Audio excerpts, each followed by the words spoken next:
nous étions plusieurs organismes, groupes communautaires, organisations syndicales, groupes de femmes, qui étaient regroupés sous le parapluie des partenaires pour la souveraineté et qui faisaient partie, à ce titre-là, du comité du oui.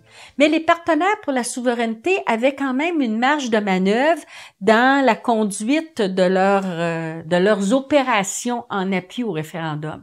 Et à mon avis, ça on ne le dit pas assez, mais moi je pense que les partenaires pour la souveraineté ont été un facteur clé qui a mené au résultat qu'on a connu en 1995. Pourquoi? Parce que les partenaires pour la souveraineté allaient dans des milieux où les politiciens ne pouvaient pas mettre les pieds. Un membre du PQ qui est rentré dans une assemblée où il y avait des enseignants qui se souvenaient du premier référendum et des lois spéciales, n'était pas intéressé à les écouter, ces politiciens-là. Mais quand c'était des représentants des organisations syndicales ou des groupes de femmes ou des groupes communautaires qui étaient sous le parapluie partenaire pour la souveraineté, il y avait tout de suite une écoute qui était différente. Deuxièmement, c'est que les partenaires pour la souveraineté ont développé tout un volet qui s'adressait aux femmes.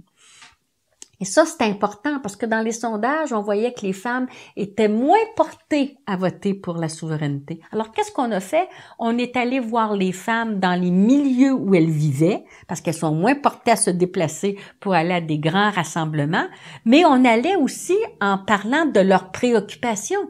Les groupes de femmes étaient là, les groupes communautaires étaient là, et c'est là qu'on trouve les femmes. Donc, on allait leur parler, mais on mettait de l'avant une conception de la souveraineté.